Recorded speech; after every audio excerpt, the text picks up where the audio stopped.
welcome back to Girl Dad. I'm Abigail Frechette, And I'm Peter Frechette. and you all are very lucky today. Yes, very excited. We're going to go outside the Frechette bubble Yeah, we're into going the to the Ferguson Ferguson bubble. side. Woohoo! So we have mom, sister on Jenny Ferguson Latout. um, she is a member of our wordplay text message group, which is our New York Times games Yes, she text is thread. one of the great Wordle players that Yeah. we've been affiliated with. We chat with her a little bit about her streak at the beginning.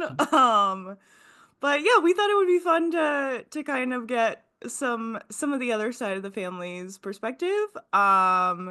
And yeah, I thought it was really fun to chat with her about her life, and I hope you guys enjoy this one. And now we are joined with Aunt Jenny. Hi, Hello, Jenny. everyone. Yay! In the Our great favorite, wide world. yeah, our favorite Wordle player. I'm the tortoise in Wordle. I take a long time, but I get it done. You do get it done. You had a very long streak there for a I while. did. I had a 473-day streak, and I lost it on the word gopher. I'm still bitter. Oh, that's That such a rough word too. was a bad word. I didn't even know you could spell it that way. I always thought Yeah, gopher was Gopher, but it was that's neat. Gopher. So FER. I don't think I knew that either until Yeah, that. it's not really a word. It seems kind of slangy, but so you got to anyways. play by the rules, and That there New you York go. I'm Times. trying to move on from my Wordle defeat. Moving on from tragedy. Exactly. So we thought it would be fun to have Jenny on, talk about mom's side of the family a little bit more. So we Yeah, wanted to, we have had a number of people from my side of the family, which is a yes. much Well, larger side of the family. exactly. This probably gets Yes. the percentages Ferguson up to be about side even. versus the Frechette side. There's a great difference. Yeah. Percentage wise, yeah. The numbers favor one side. Um, but I want to kind of talk about Cape Cod, what it was like for you growing up going there, and what was that experience like, do you think, for you, like as a family? Um, you know, in retrospect, I had no idea how lucky and fortunate we were. We were an hour and 10 minutes from the Cape. We came and went all year round. Um, but it was idyllic growing up, going to the Cape and spending the summers here. We, had a wonderful group of friends, summer friends that are, we're still friends with. We had family close by. It was really lovely. The beach, the lake, uh, Sandy Neck. I mean, all the things we still do, all the things we did, we still do, which I think is amazing. And Yeah. what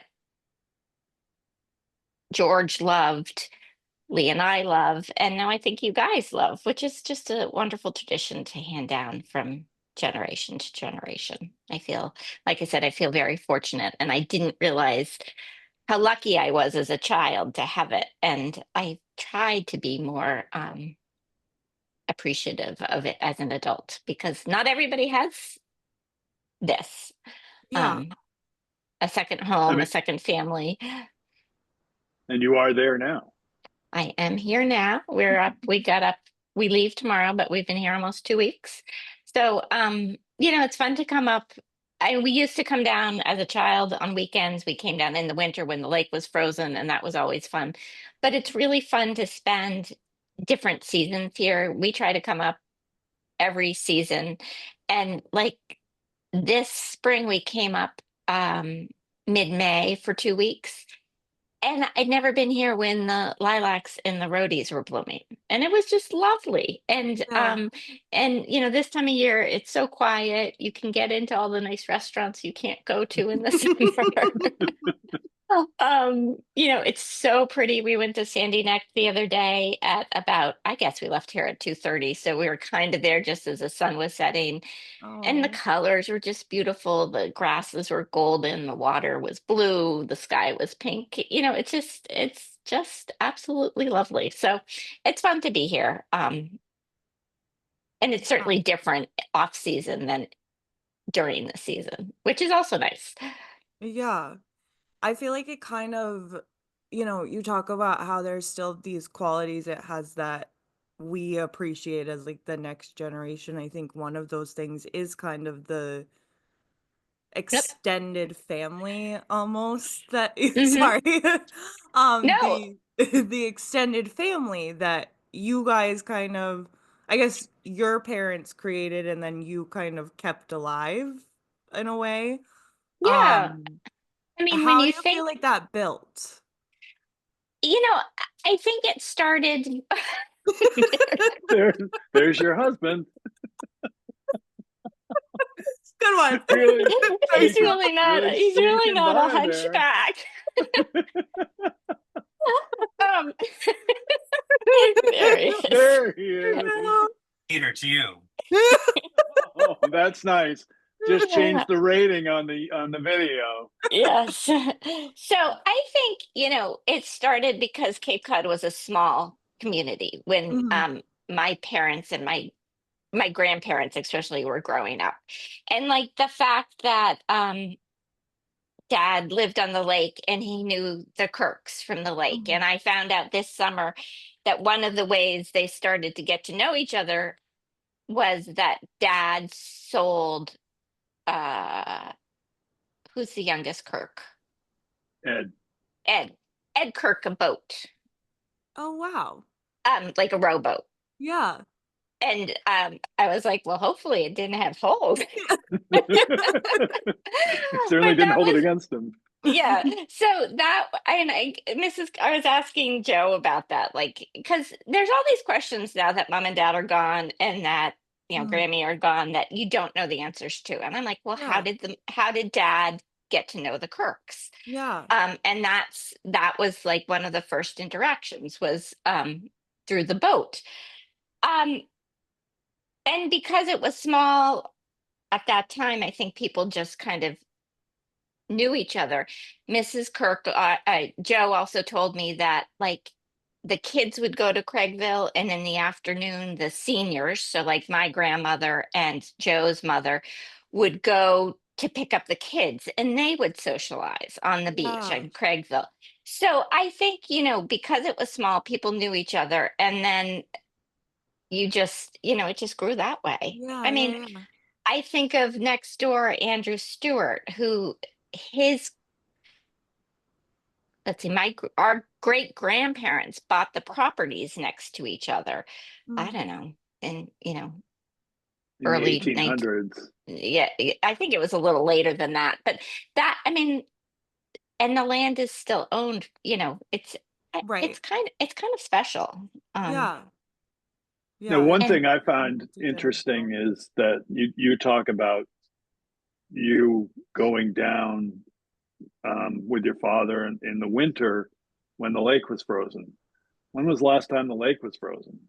it was actually frozen this last winter. Andrew Stewart Really? skated. I think he skated it on it for almost 6 weeks. Um, Wow. he said it was never totally frozen. There was always a couple of open spots, especially kind of towards the public beach where the wind was blowing. But he said it was really solid, and he skated on it for a good 6 weeks. He actually said there's a funny story. His wife sent a picture out to all their friends. The Cape got a little snow this winter, and it was black ice, and so black ice, the snow ruins the black ice. And she sent a picture of Andrew blowing the snow off the ice first thing in the morning before he did the driveway in order to make sure the ice wasn't ruined. because the snow freezes on the ice, it gets bumpy and it's not. So anyways, Yeah. I thought that was funny. But yeah, I mean, it's cool. I mean, that was so fun to skate on the lake when there was black ice. You could see to the bottom. You'd Wow. skate all over. Um, People were fishing, ice fishing. Dad had an ice boat, which was really fast and really fun and probably really dangerous, but that's okay. um, it was great, and it was so much fun. That's really cool. Yeah, Yeah. that's amazing.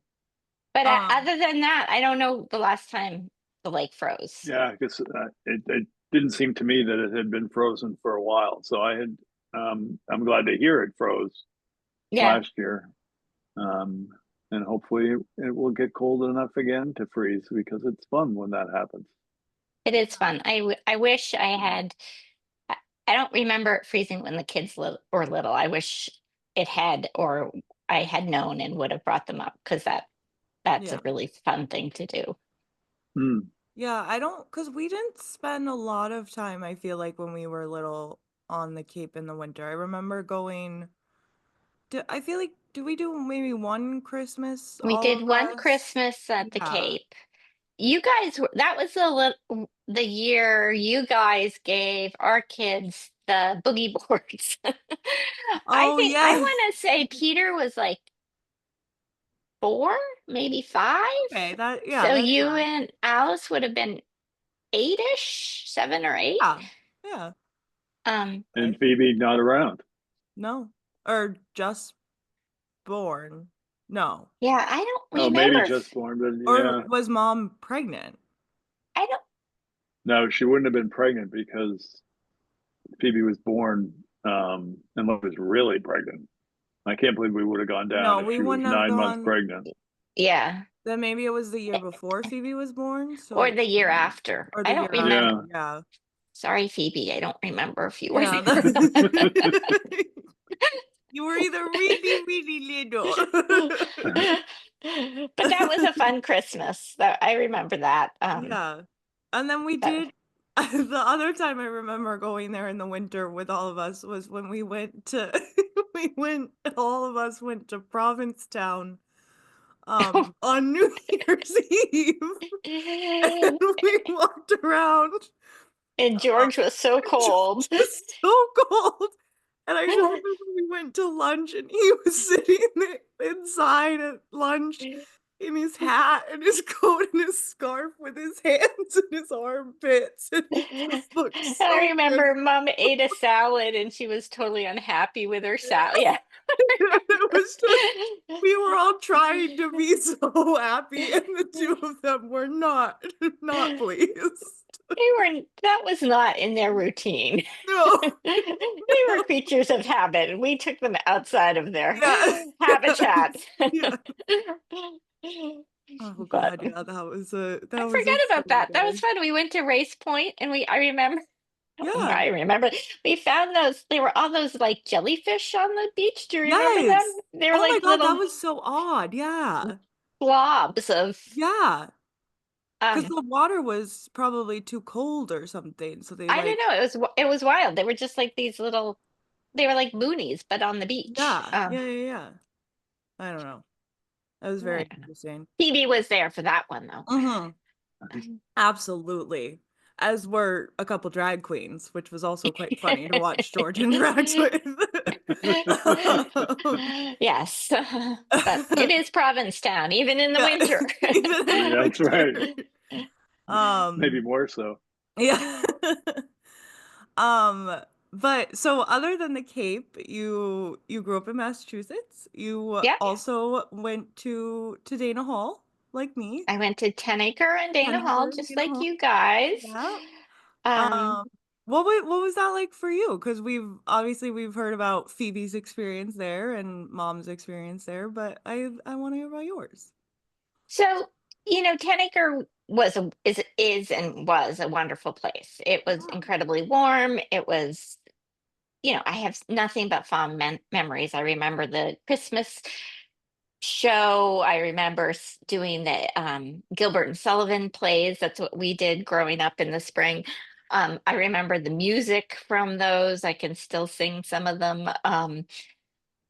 And it had a huge impact on me. I think, I think it's where I learned to love to learn. Um, Yeah. and in fact, when we went to look for a school for the kids, when we went to see Green Hedges, I was like, oh, this feels like 10 Acre.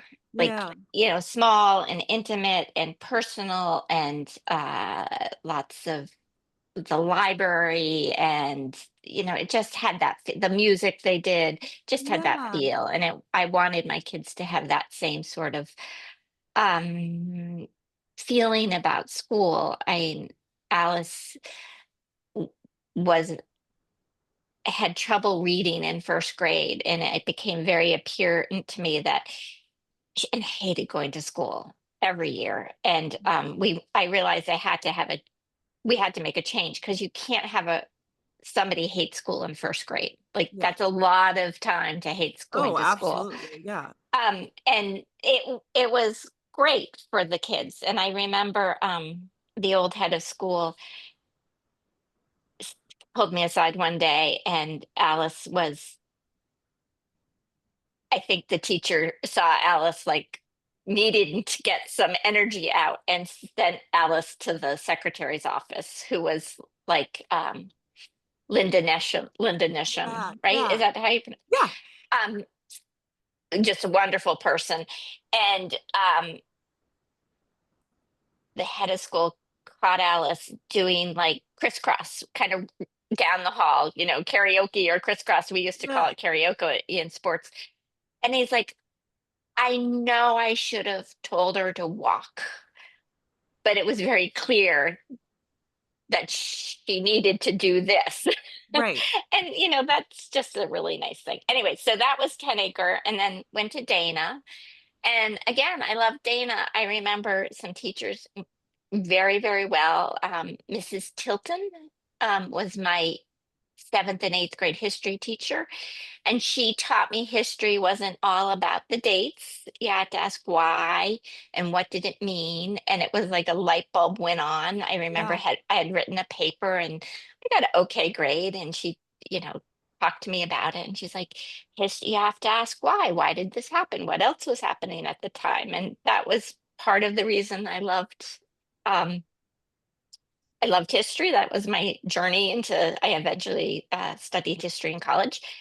Had Mr. Lawrence, who was an English teacher, who, took me aside and taught me how to write. I had Mr. Eisner, a Latin teacher, who was just fabulous. And probably through his Latin class, I learned more about writing than Latin. Um, Yeah. because, I had a Latin teacher like that too. yeah, I mean, you Yeah. just learn it just was a fascinating class. And I still remember, some of the things we talked about, and he was funny but demanding. It just was great teachers. Yeah. And I feel very fortunate that I had the opportunity to go to school where they took the time to get to know you, to push you, to understand you. You know, Yeah. it was Absolutely. it was nice. That's Um, really special because it's important to have that in that time in your life to like have those kind of mentors, but also I guess like guiding forces. And then I think obviously it also impacted you to know that you needed that for your kids and like right. know the importance of that in like seeking that out for your children and being like, this is not just something that was like a privilege because it got me like into a good college or something like this. It was a privilege because it like changed the way I saw the world, kind of, because I was Yeah, no, it so changed the had way, these connections. and it taught me to love to learn. Yeah. Sometimes I think high school is wasted on the youth. Like Yeah. you, the opportunity to learn like that and to be exposed to different ideas. It's hard to get that as an adult the same way. Yeah. So no, and Dana was great. I had, like I said, I have wonderful teachers. I think of them often and fondly. There's certain things, like every once in a while, I'll be writing something or reading something, and I'll think of, Mr. Lawrence or Mr. Stackpole. Uh, Mrs. Glenn was the history teacher. It's just a great place. That's awesome. That's really great. So then you went to Maryland. I did. I went to Goucher College. Yeah. When I started looking for colleges, I didn't want to go north. I didn't like the cold weather, and I wanted to go south. That was my big. And I like Goucher. It was a again, it was a great school. I have wonderful friends. I have wonderful memories. Great professors. I and I stayed there. How did you end up going there? Well, I looked at schools in the South. I really wanted to go to Georgetown, but that was going to be a long shot from the start. And I liked Goucher. I thought they had a very interesting internship program that you had to do, which I thought was kind of, you know, would be worth doing. Um, at the time, I also was very interested in politics. I thought I wanted to be a political science major. I thought I wanted to work on the Hill or something. Yeah. I did not follow that path. I quickly got disillusioned. But they So had some fair. they had some very Good good for connections. you. They had good connections in DC. And so, there were a lot of reasons that I thought it was a good thing. It was a women's college, so I did spend 10 years in a women's institution. I was in the last all women graduating class of Goucher College. They went co-ed my junior year. And I understand why they went co-ed. I mean, I think there's a place for women's education, but Goucher is thriving today. So, I'd rather see that than it go under. Um, but there was a huge adjustment.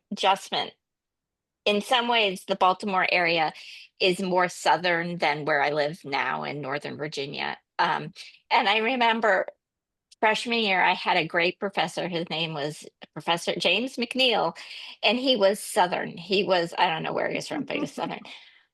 And he was a fabulous professor. I really liked him, but he talked so slowly. I would be like, and I remember everybody drove slowly. Now, granted, I grew up in Boston, and I remember coming back October break and driving it home from the airport. And this was when it was just the Callahan Tunnel. And Abby, you probably don't remember it, but you'd come out of the airport and there was this intersection where the Southeast Expressway came down, Southeast Expressway tunnel coming out of the airport, and then there's one or two roads that go into like Faneuil Hall area, Oh God. right? Do you remember that? Yeah, absolutely, And you just absolutely. you just kind of went like Yeah. Yeah, you had to go. You You had have to had be aggressive. you had and no idea where you were going. You just kind of flowed with the traffic, and you had yeah, to go north to go south. And and yeah, I remember going through the Callahan Tunnel and coming out there and being like, I'm home. um, but that was a minor adjustment. I That's did so get used funny to you say it. that because I do feel like that was something when I moved to DC. I felt also like I was kind of, I mean, DC I think is more of probably an exception than maybe the Baltimore area is, but I do feel like I was surprised by how southern that area Yeah, is still. I was like, "Oh my God, I like this is the South. Like this yeah, is way more the South than you realize. Like it is." yeah. So yeah, that's a funny, yeah, that I kind of had a similar like culture shock moment a little bit I, too. I just remember listening to that Professor McNeil lecture, and I'd be like, "Oh my God, it's so slow." Let's keep it No, moving. and he was a great professor, but anyways, Yeah, yeah. yeah. And then, Baltimore was funny. Baltimore's a funny little town. I love Baltimore, but it was one of those towns. I started working in an investment bank in Baltimore. I was there 18 months. It was a total failure. But like men come Memorial Day, like men would wear seersucker suits Wow. to work. Like, Wow. Yeah. and there Is a was, change. yeah. And Yeah. I don't know if they still do. I It was wonder like if you, no white after Labor yeah. Day type of thing. Yeah. Yeah, Yeah. Yeah. but like the seersucker, you don't see, you see somebody with seersucker jacket every once in a while up Yeah. here, or but the seersucker suits would come out. There was this, and Phil remembers this. We didn't even know each other at the time. There was this these twins. They were older gentlemen, and they would wear the same outfit every day, and you'd see them walking on the streets of Baltimore, and like they would be decked out like seersucker suits, straw hats, white bucks, like they were probably in their 80s, but you would see them in the winter and they would be wearing camel hair coats and green fedoras, like Oh my they were God. so cute. Oh my God. That's so um funny. that's Now, very Baltimore. what did you major in at Goucher? History. Okay. Yeah, I was a history major. I had to write two theses. Okay. The first Good one was one. on the educational system in China and the Oh, reforms they were making, which wow. I think, so that was fascinating. It was the they were trying to move away from the rote learning and getting people to question things more, which I think you could say in some ways led to Tiananmen Square. Like people started questioning things. That's Yeah. what they were teaching them. So that was interesting. And then I did my second thesis was on the Catholic Church and their support of their initials. They were so afraid of communism that they started to support the fascist party initially in Yeah. Spain, and then Nazism. So that was interesting too. Yeah. So that was Okay. my history. Yeah. Led you right into Adventure. that investment banking job. Yeah. Yeah. Well, I was in the research department. So I was like, oh, well, Yeah. this could be something. And I graduated in 87 and seemed like everybody was going into investment banking. No, And I think I went that's into fairly it. normal. And it was really bad. Yeah. I mean, I think that's not a crazy thing to happen though. I think that can be a very like normal practice of you go into kind of college and you're like, well, this is what I want to study, and then it's like you get kind of a, okay, I guess I'm gonna do this job now. Like this is just Yeah, what I people are didn't doing. know. I Yeah. didn't know, and it Yeah. was awful. My first day there, I'll never forget this. I get there early, and there was a morning meeting, every meeting, like what's going on with the stock market. So all my superiors were in this morning meeting, and somebody from the stockbroker firm floor came over and had something, very important to tell my boss. And I was like in this cubicle all by myself. I didn't really know what I was doing. And like I was kind of nervous. It was my very first morning there. And he's like, have Ira call me. And I'm like, okay, what's your name and what's your number? He knows my number. My name is, I think he said something. And I wrote it down incorrectly because I was nervous and I was going to Right. correct it after he went. Like Yeah. it Yeah. was, and he like pulled the thing, we had those little pink notebooks that had, the messages. He pulled it on my hand and he was like, don't you know anything? Oh Scrawled God. his name on it. And I was like, oh, I don't think I'm gonna Uh, like it here. This is not for me. This is not for me.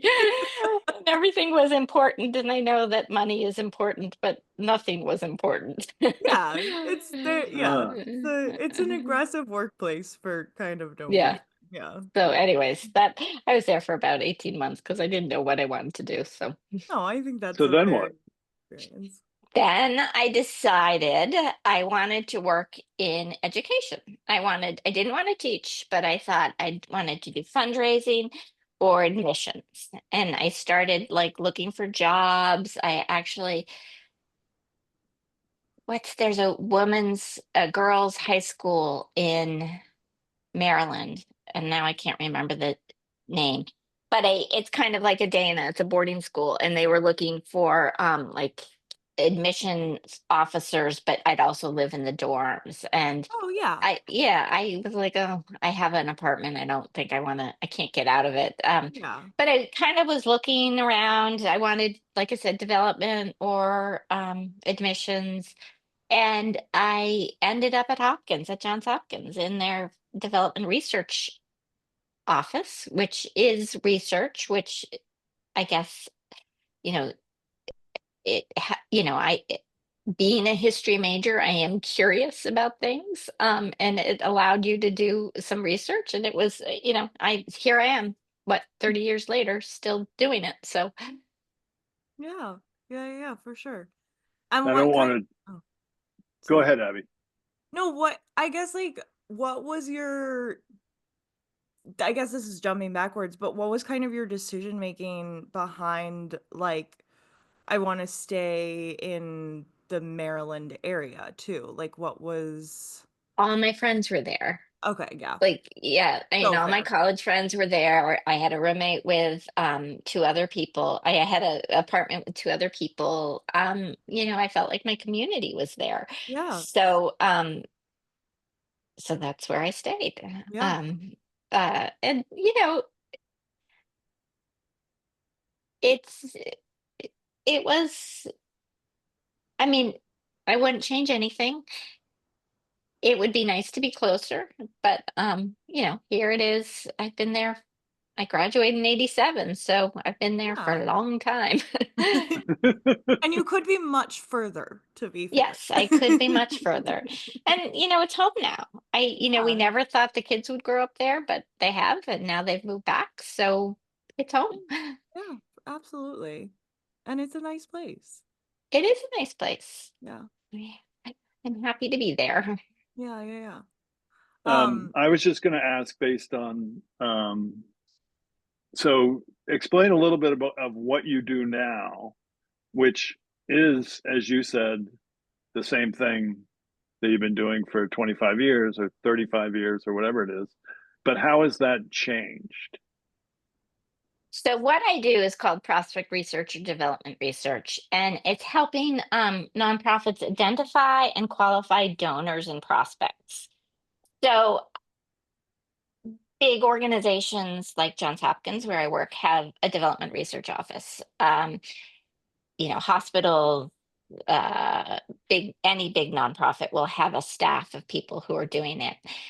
Um, but small to mid-sized nonprofits don't. They might have somebody who does some prospect research, but they don't have a staff to do it. So I'm a consultant who I get hired either by a small to mid-sized nonprofit, or I work with a lot of other consultants, general fundraising consultants, who come into a nonprofit to help them plan for a campaign or end of year funding, and they need some development research.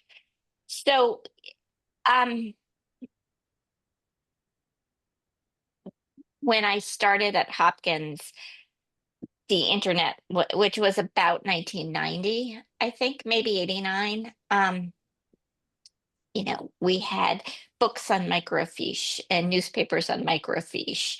We had paper files. We had like walls and walls of paper files where we kept, documentation of gifts and, anything like that. We used, we had books in our little office, but we also had access to the Johns Hopkins library. So if we needed to look somebody up in like the 1978 edition of Who's Who in America, we'd go over to the library to flip through the book and look it yeah. up. Um, and now it's all online. It's, Yeah. when I first started at Hopkins, um, I, th- uh, I think we were just getting some online sources like LexisNexis or Dialogue. I don't know which one we had, but I think that was just in the works. Um, there was online computer stuff was just happening. but now everything's online, which is why I can do it from home. I can, any book, I can get access to books. I can have, you know, I mean, the internet. So that has allowed me to do my work from home, which is great.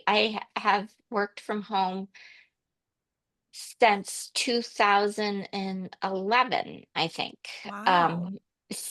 And the work I've done, and I've been able to kind of modulate my work depending on my family. Like when the kids were younger, I definitely worked from like drop off to pick up. And then when they were in college, I picked up more hours. So it's been a great career for me. I feel very fortunate that I've been able to do it. And it's fun. I love it. It's changed a lot though. And certainly big organizations like Hopkins are doing a lot of prospect management and data analysis through like using AI to um, you know, there are programs out there that can say, well, these people can give $7 more every year. And if you're, talking at a place like Hopkins or the American Red Cross, and 10,000 people give $7 more, that's a huge jump for your Yeah, bottom line. Um, absolutely. and then there's some, and that's, I don't do that because the small to mid-sized nonprofits just don't have the numbers to support that sort of data analysis. But do you subscribe to like different databases that are not sort of generally available? Yes, I do. There's these, I don't know what you want to call them, but they're these kind of databases that help. They use a variety of data, all publicly available. Nothing is not publicly available, but they use databases. They use like actual like real estate databases, all of which are available. Um, if you are one of the top 5% stockholders in a company, that information gets released. So that's available. But then they use general demographic data based on zip codes and street addresses. And it's a compilation of databases. Now, nonprofits use them, I use them, banks use them, Hmm.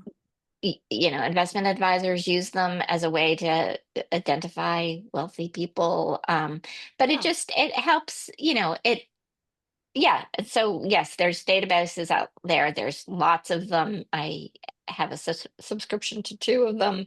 Um, and they certainly make my life easier. And like I said, all the data is available, but it makes it easier to go into one database to access it all than Right. rather going into 3 or 4 different ones. Right. So What are the kind of like, because since you've picked up the consulting work with the smaller nonprofits, other than the thing you stated earlier about the kind of like the AI telling you, well, these people can give $10 more or whatever, what are some of the differences you've seen with like the working for like a bigger thing like a university versus the smaller nonprofits? well, the big difference is that the smaller nonprofits are stretched. Mm-hmm. Um, y- there's less staff, there's sometimes more of a demand. Yeah. And so, it's I I just think the information is more vital to them, but sometimes I worry that they won't be able to use it because they just don't have the bandwidth to use the information. Or Yeah. um but especially right now, and the smaller nonprofits are really stretched. Yeah. And a lot of them are worried, rightly Yeah. so. It will be interesting to see what happens with most, well, not all, but a lot of with the year-end giving. Yeah. and hopefully private philanthropy will step up and Mhm. replace some of the funds that have been taken away from them. Yeah, hopefully. And from what anecdotally, it seems like the a lot of people are stepping up with food pantries and things like that, and trying to help um, where they can to make up for what is happening nationally, if you will, Yeah. without getting too political. No, I think people are, and I hope it continues. I think one of the things I try to tell my clients, and because I work with both individuals and corporations and foundations and provide them information on both of them, all giving is really local. Yeah. Like you need to make sure that you're getting every foundation in your area giving to you. You need to make sure that the people who are giving to you are properly thanked, and because they're the ones who are going to give back to you. It's much easier to retain a donor than find a new donor. And right now, there might be a foundation that supports food banks nationally. I can't think of one, but you're going to have much better luck looking locally. Like, Yeah.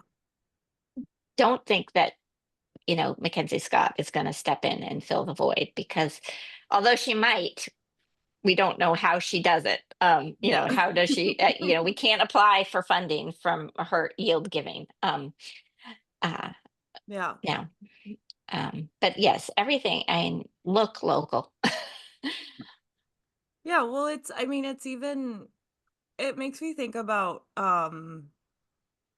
it's kind of a weird thing because when I was living in Austin, I talked about this a little bit with my cousin Lily because the grocery store chain HEB, um, which is like Texas's main grocery chain, it's like the big one there. Um, they are I was shocked to learn that how giving they are as like a organization to things that as a big Texas chain you'd be kind of surprised that they're giving Hmm. to. Um and it does kind of like it it makes it feel more like a community grocery store in a way. You know Hmm. when it like but it is. Like that's what it is. It's a Texas grocery store. Like and so it does make it does kind of remind you that like sometimes even though these are like that's a statewide I think HEB is beyond Texas now. I'm sure I don't know for certain, but um these are like they are community members and they can be. Like you have to if you can reach out to them and remind them that they are like part of the world that you live in, like they're a part of your community. I think that that's like if you touch the right person in that way, I think that's really helpful. No, it is, and I think it's unfortunate that there are less and less of those Yeah, community corporations. Like, I think absolutely. of Wegmans, which was upstate New York, Rochester, and Yeah, I think Wegmans does a great job in the community, but it's pretty much the mid-Atlantic now. I don't know, in New England, yeah, they have them in New England. Um, you know, there used to be the store, well, there still is, the Giant, but that was bought by a corporate. I think they're based in Netherlands. Um, and they still are they're still active, but it's funny, it's a that's something different too. It's a different world than it was in 80s 89 when I started. There were a lot yeah, more local chains, and that changes the giving when a local chain is bought out by international or national corporation. Um it, it, it, it it's it is what it is, but it's too bad when you lose kind of the local industry, so to speak. yeah. That I mean that makes so much sense because it is like you're losing. the community member, right? Like you're Right. losing someone who was, even if they're, a millionaire from community member, they're still like probably living in the state, or they're Right. still maybe, They're part of the community, yeah, even if exactly. Yeah. yeah, Or and they they, see the day to day. yeah. Or they have family who lives Right. in the area who's maybe not as successful as them. Like there's a reason, there's like a pull on the heartstrings that you could maybe access. And when Yeah. you're now competing to try to get help from like international billionaires or national people who aren't in that community, that's a lot harder. um and I mean, I do want to say, like, it shouldn't be on these corporations to have to do that, but obviously, that's the world we live in now. So Yeah. No, um and they still are giving, but it yeah, is it's yeah, it's but different. that's yeah, it's very different. Yeah, yeah, I mean, they're answering to their shareholders, and that's where you would hope that a government would step in and say, this isn't right, and we need right. to control it. And to be fair, there are, and I don't want to get into a hugely political discussion, but tariffs do make sense in certain ways because they can help protect the communities.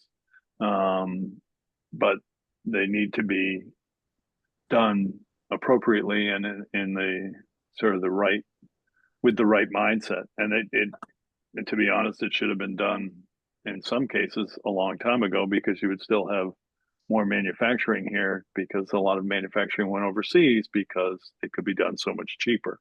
Paper. And I mean, and that's what happened to in Keene, um, and the effect that it has beyond just the single corporation, and what it affects in the entire community, and the people that are sort of second or third tier removed from the corporation but are still serving the community. And now Yeah, if that goes away, it affects way more people than just the company, I guess, is what yeah, I'm getting at. yeah, that Well, makes a lot I of sense. mean, you even see that today with the government shutdown. And Phil worked for the government, and um, the last time there was a shutdown, it wasn't as long as this one. But you think of the government workers, they eventually get paid, but what about all the waitresses and Yeah, waiters who yeah, work in the restaurants in DC who don't have, you know, they don't have people coming in for lunch right, anymore, and they don't get paid when the government opens up again. right. And it's the same sort of thing on a smaller scale, but The whole even like ecosystem of right, that like area changes. Yeah, the janitors who are on contract and aren't government employees aren't can't clean their building. yeah, It's crazy.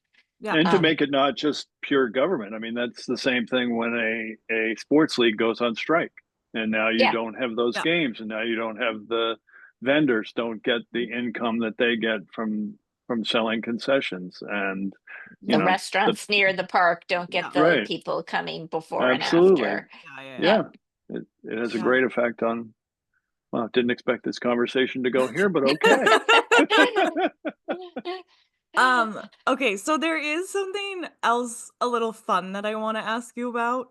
Okay. That's like a totally different direction, but it's something I'm very jealous you and my mom got to do.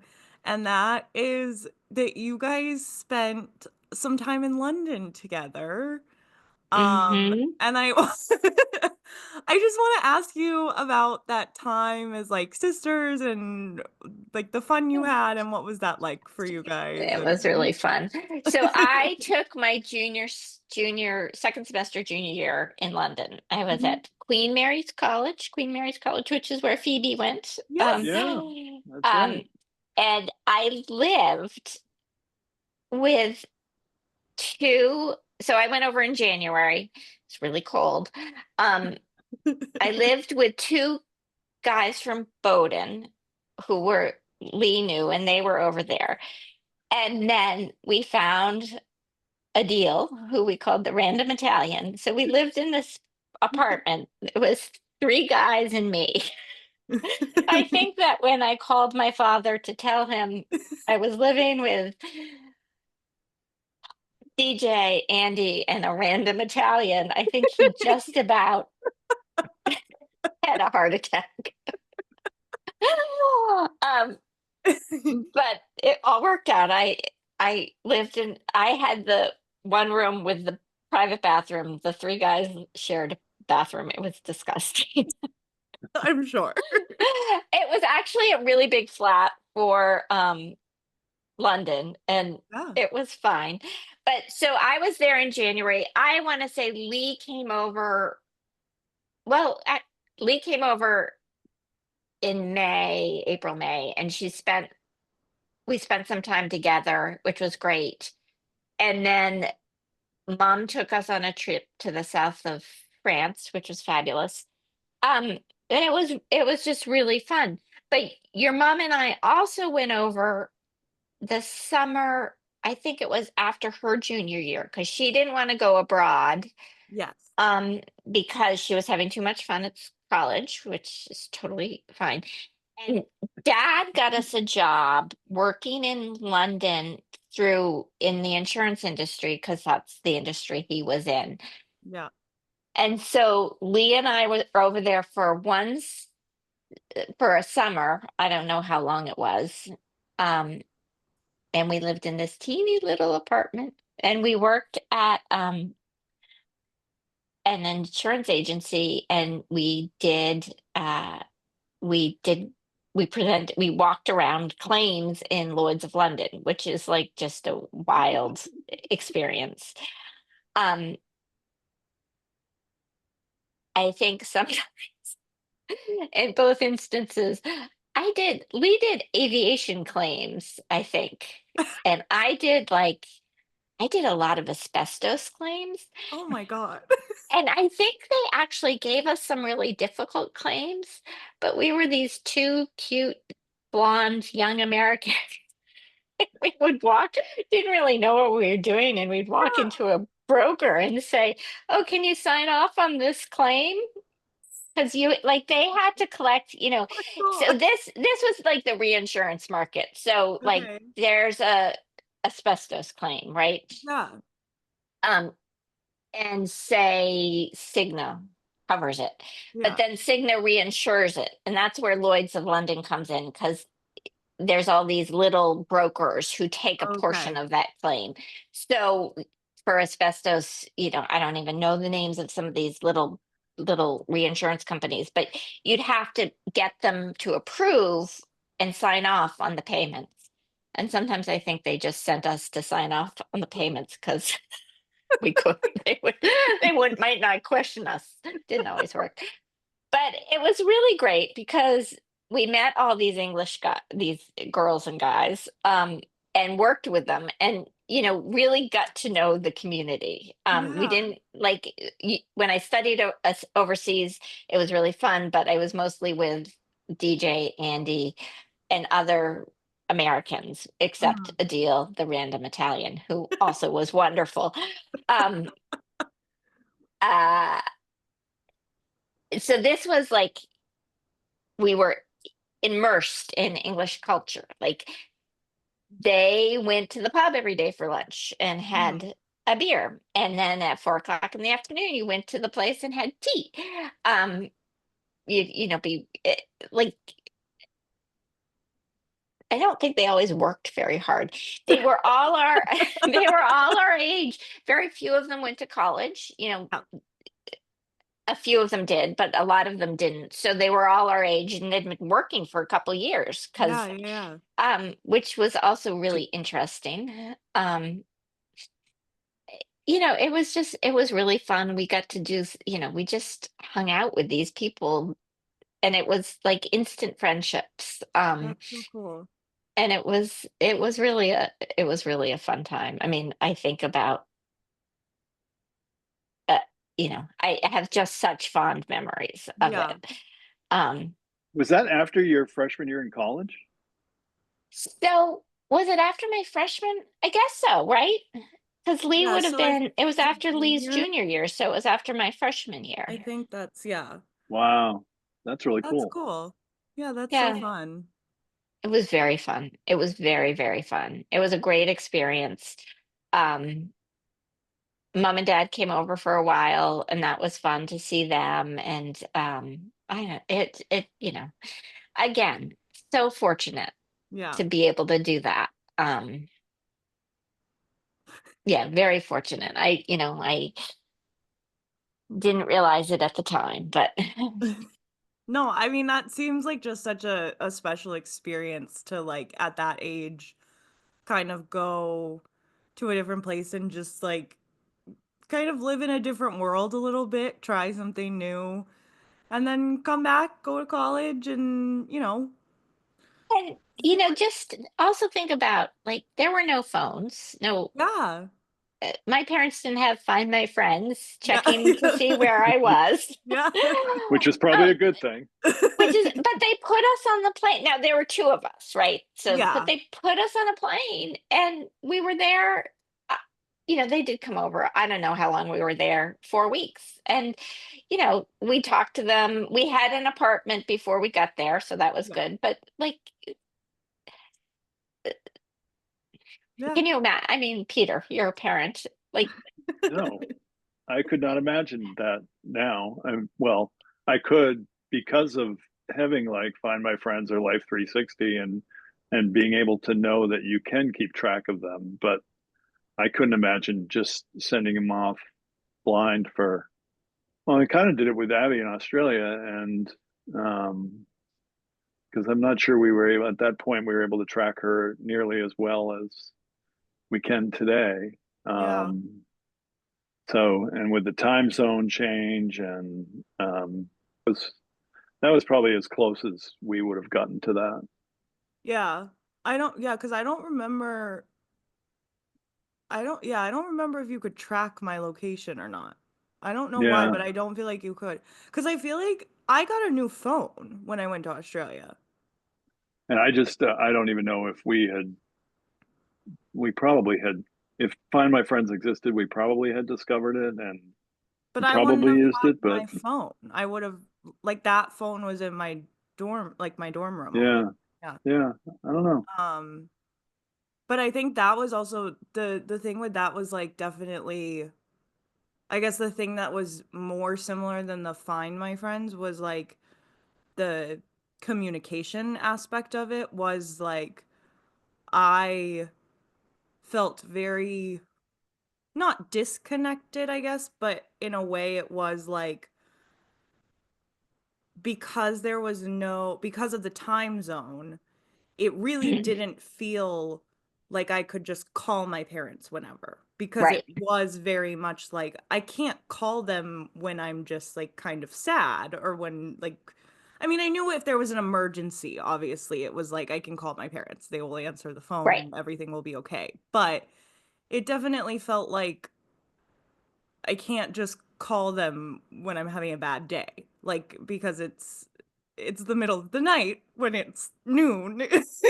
right, Like it's we had to very much like schedule a call out kind of, which I think is more, if you don't have a cell phone, you have to make sure like the other person's at home when you're trying to call them, right. right? Like that. So I think that that was maybe more of an aspect of like an olden days kind of part of that that kind of thing. Yeah, But yeah, it's I don't even remember calling mom and dad other than like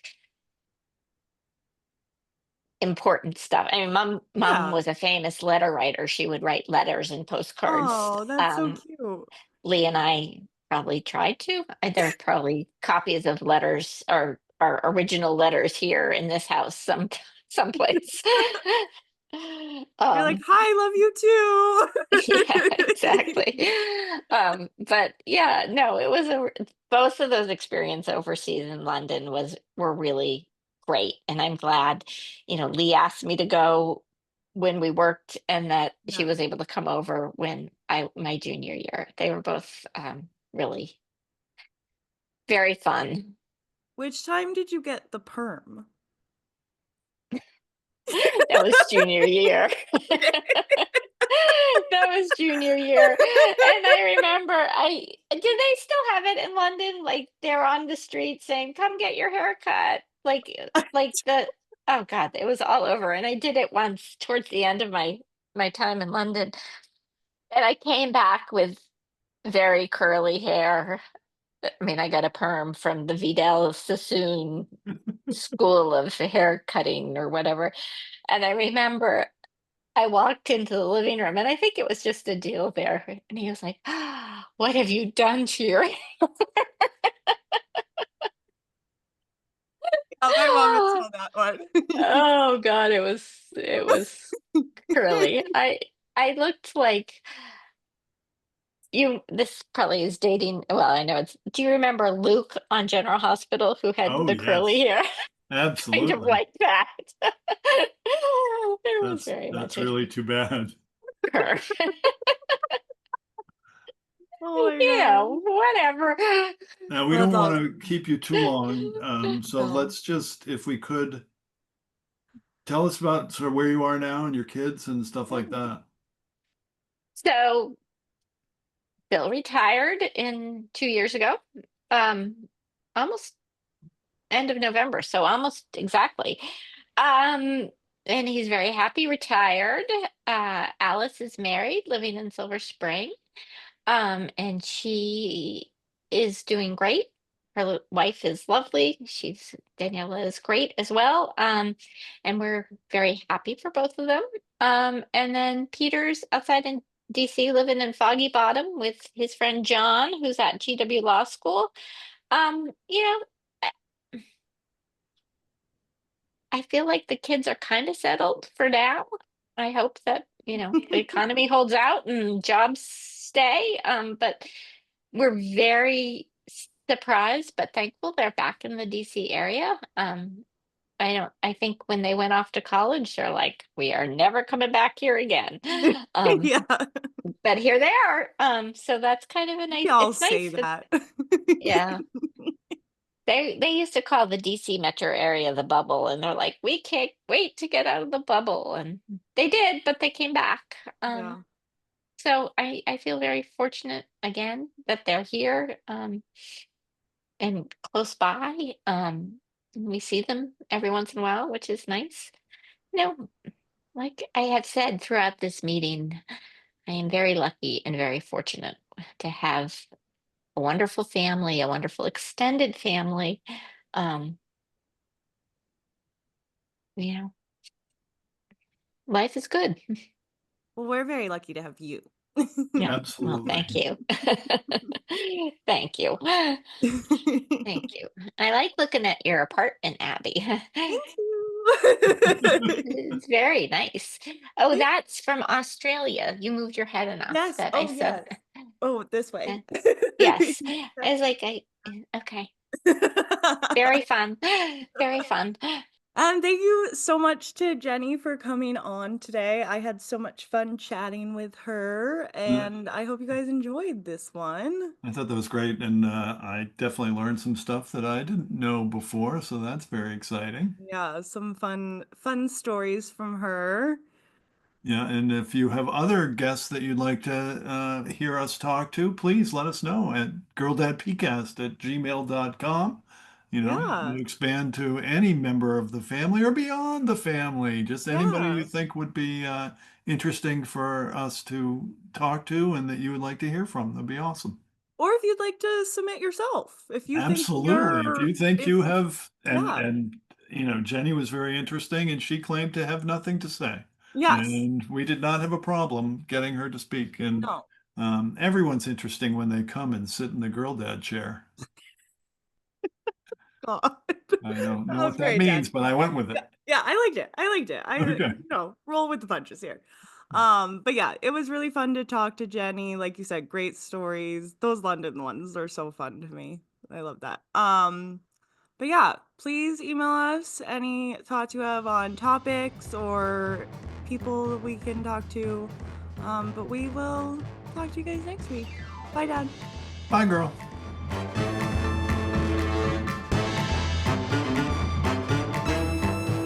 Thank you for joining us today. If you enjoyed the episode, follow us on your favorite podcast platforms, rate us, and leave a review.